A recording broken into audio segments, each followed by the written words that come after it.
staying late when the work is done, that's not a workload problem. It's a decision under pressure problem.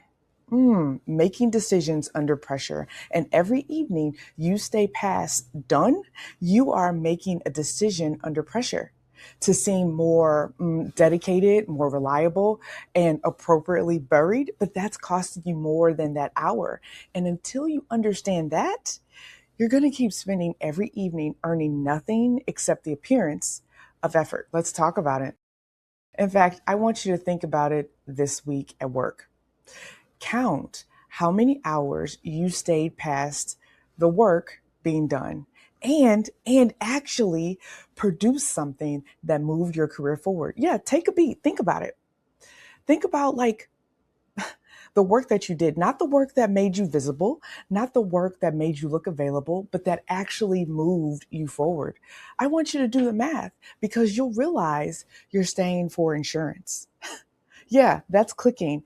And you know what? Type done in the comments because you're picking up exactly what I'm putting down. I want to help you understand why staying late, it isn't a discipline problem and why it's actually keeping you stuck. And the one shift that lets you reclaim your leverage without quitting. You ready? Do you know what Olivia Pope would never do? She would never still be sitting at her desk at 6:45 with nothing to prove. Everything's done already. You know, she doesn't stay late because staying late, it signals something. She leaves because the work is done. And Olivia Pope, she decides when the work is done. Meanwhile, what are you doing? You are refreshing an inbox with nothing new in it. You're just trying to piece together items, resource things. The code is on the back of your chair. All of the real work, it's been done since 4 p.m. But what are you doing? You are still sitting there. Come on, you know what I'm talking about. If you want to test drive a different way of leading yourself, try the value versus visibility quiz in the description. 2 minutes, no pressure, it's just data. And data is feedback to help us truly see what we need to shift before we just jump to action. Now, let's talk about the shift. I have 2 moves, right? Managing staying late, it's not about discipline. It's about changing what you are optimizing for. So move number 1, from presence to signaling impact. In fact, I'm curious, what's your I am the only one who sentence? I'm the only one who stays until it's right. I'm the only one who proofread the deck. I'm the only one who answers after hours when something goes astray. What's your I'm the only one who sentence? Think about it. And then I want you to tell me, does that reflect presence or visibility? I'm the only one who. Just one sentence. Now I want you to think what you move forward today. Today, I moved X forward. Here's what's next. You just made your work visible without making your hours evidence. I want you to practice that next sentence in your closeout and notice what shifts in the room. When you close out with your manager for your one-on-one, when you close out a project, just say that one sentence. You know, today or over this past month, we moved X forward. The second move I want you to make, I want you to build your exit standard. This is the filter because the moment you stop auto staying and start auto moving, you already changed the pace. It's not a guilt reflex. Everything changes. You ask yourself, is my work done? Is there anything else here that genuinely can't wait until tomorrow? Am I staying for results or just optics? And if the honest answer to the optics one, that's your clue. If you're like, yeah, I'm actually staying for optics, you need to realize you are not abandoning your work by leaving on time. You're protecting the quality of tomorrow's work by leaving tonight. In fact, I want you to write this down on a sticky note and put it next to your monitor. Where's my sticky notes? Hold on. Let me grab a sticky note here. Okay. I asked you to put it on a sticky note. I meant it. Here it is. Okay. You are protecting the quality of tomorrow's work by leaving tonight. In fact, I want you to write this on a sticky note and put it next to your monitor, like on the interior of your monitor, so that way you can see the difference. Write that down because it's right there in front of you, and it changes the guilt because you are helping yourself. You're encouraging yourself. And I have to tell you the uncomfortable truth because no one tells the reliable woman, the woman who delivers, who stays late, who always makes sure everything's right before walking out the door, that staying past done It's not a leadership strategy. You know what it is? It's a loyalty test that keeps the organization running. And you keep passing it. And it's not building your case, it's actually hiding it. Always on, it rewards availability. Leaders get rewarded for their judgment. Do you know that? And you can't build judgment when you are still performing reliability at 6:45 p.m. You're not undisciplined. You're not weak. No, no, no, no. There's a difference between being incapable of leaving and being trained to believe leaving is a risk.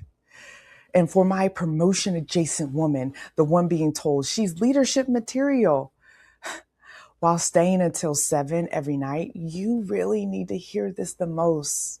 The leaders above you who can't leave, who are always on, always buried, always running, you can see them fraying.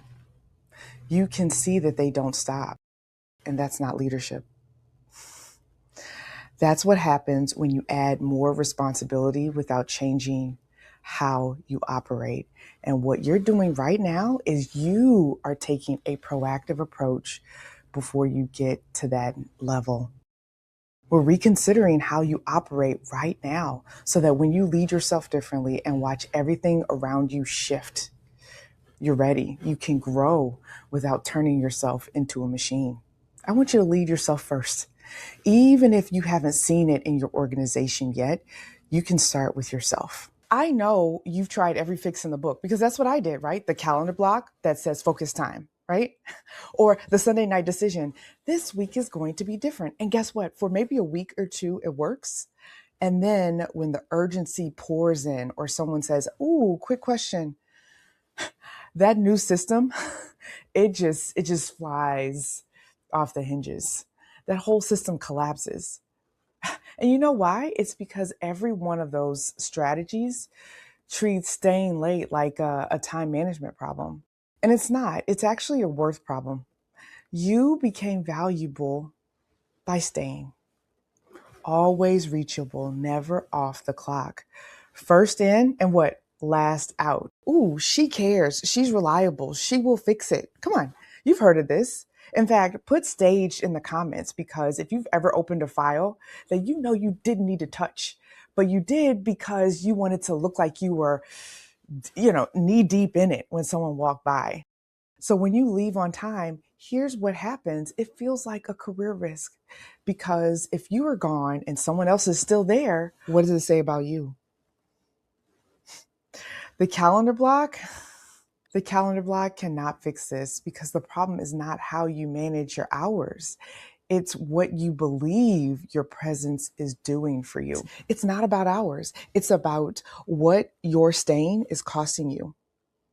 In fact, always on physically, that distorts three things. First, it distorts your decision making. Just think about it, like Olivia Pope or even Miranda Priestley. Come on, Devil Wears Prada.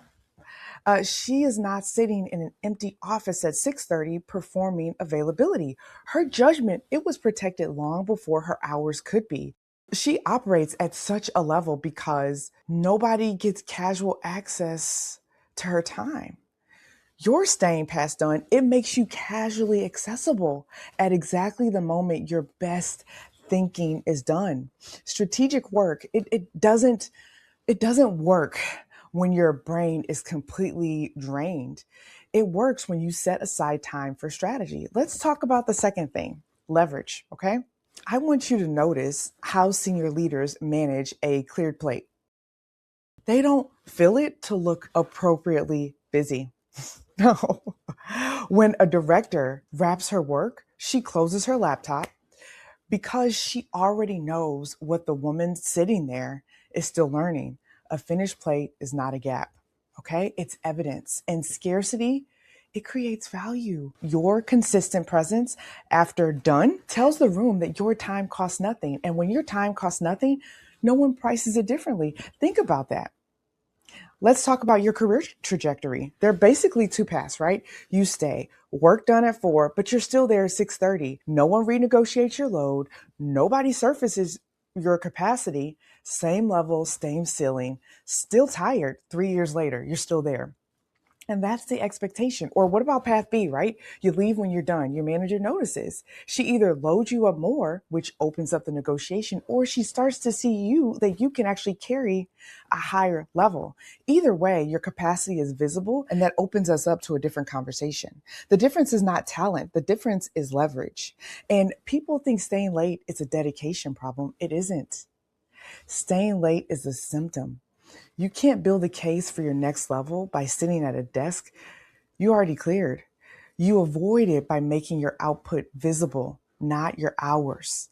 And this is exactly what the value versus visibility quiz is for. We address it by tracking whether the room sees your value or just your availability. That link is in the description if you're ready to find out. So here's your challenge this week. Pick one day where the week work is done, you leave. No extra email. Oh, I have to get that extra email done. No spreadsheet. You do not need to look at that spreadsheet one more time. You're going to head out. How about this? And not even, I'm leaving, but I'm available for Slack messages in the parking lot. Coat on, laptop closed. We're going to walk out and watch what happens. My guess is that nothing breaks. Nobody comes to find you. Where is she? That catastrophe that you have been staying late to prevent, it does not exist. And it never did. And if all of that information, that's data. You don't need better discipline. You need a clear exit standard. I want you to take that value versus visibility quiz before you leave today. 2 minutes. The link is in the description because the question it answers is it's what all of this is about. Are people recognizing your brilliance or just rewarding your ability to stay on? I'm going to see you in the next one. And then tell me, what does staying late actually do for you that leaving on time doesn't? I want to hear about it. Put that one on my laptop.